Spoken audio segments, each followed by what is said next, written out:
السلام عليكم وحلقة جديدة معانا في القناة. الفيديو واللي هقوله لك دلوقتي ده فكك بقى من صفقة زيزو والكلام ده كله. أنا جاي لك بصفقة حاليا بيتم تجهيزها وتصويرها، ولو حد من نادي الزمالك حاليا يقدر يقول لي أنت بتفتي يا باشا، أنا معايا الإثبات ومن مصدر جوه نادي الزمالك. طب مين هو اللاعب اللي الزمالك حاليا بيجهز لتصوير للرد على صفقة أحمد سيد زيزو في النادي الأهلي؟ طيب صلى على النبي كده، كوباية شايك يا باشا في إيدك واخبط لنا لايك بس أول حاجة قبل ما تخش كده في الأحداث.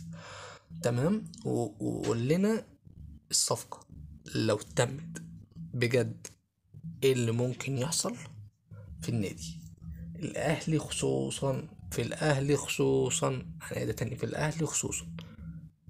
طيب احنا كنا بنقول امام بن شرقي زيزو رايحين الاهلي، وفي منهم بن شرقي وامام في الاهلي، خلاص خلصت، ده رسمي كده. احنا معانا 2 من تشكيلة نادي الزمالك موجودين، اللي كانوا موجودين في كاس مصر 2022 قدام الاهلي، تمام، ومنهم 2 من نادي الزمالك اللي كانوا موجودين في نهائي كاس السوبر المصري 2020 في النادي الاهلي.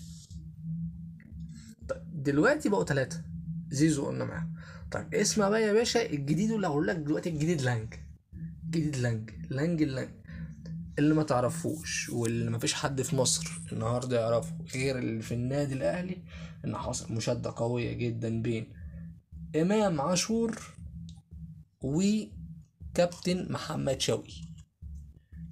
ليه بقى الخلاف اللي حصل دي؟ الله اعلم، الله اعلى واعلم.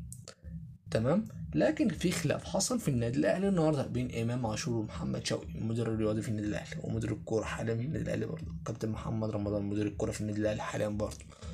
لكن زي ما قلنا ان امام عاشور وزي ما قلنا اتخانق. طيب الخناقه دي خلصت على ايه؟ الخناقه دي خلصت بمد ايد وشتايم، وان كولر كان فاضل له تكه صغيره ويلغي المران بالكامل. حد يقول يا جماعه ما دي كانت خناقه بتحصل في اي حته وبتحصل في نادي الزمالك. ايوه تمام بيحصل في نادي الزمالك، بس هل بيحصل في نادي الزمالك قبل الماتشات المهمه زي ماتش سان داونز الجاي ده وانت عارف ومتاكد ان انت عليك ضغط اكبر من سان داونز؟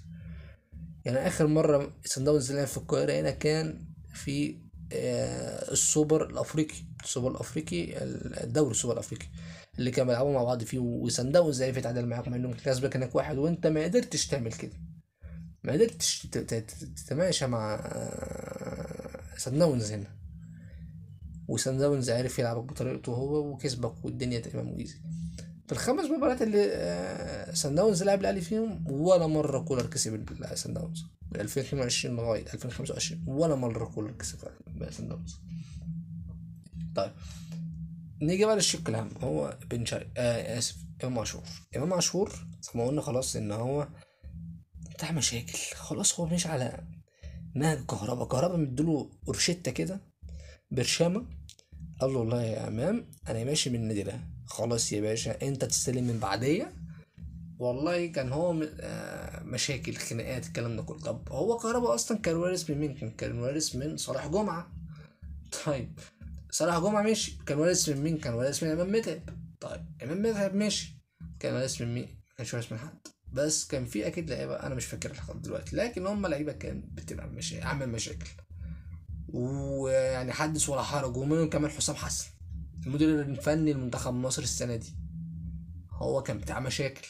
وده كلام مش مكسوف ان انا اقول لك طبعا، لكن هو غلط في حق الناس اللي انا بتكلم عنهم طبعا، ان هم طبعا مش عايزين الكلام ده يظهر دلوقتي، لان هم ناس خلاص، هم خلاص يعني الدنيا تمام بقت عندهم مقفوله.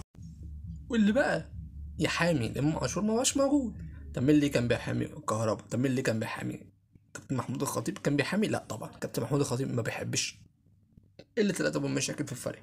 هو راجل عايز افريقيا، عايز بطولة دولة، عايز بطولة كاس مصر، عايز بطولة رابطة، عايز بطولة سوبر افريقيا، عايز بطولات كتير، راجل طماع، فاكيد مش هيرضى بالكلام ده. فكرك انت لو امام عاشور رجع الزمالك تاني هل هيبقى مقبول ام لا؟ اشوفكم فيديو جديد، سلام عليكم.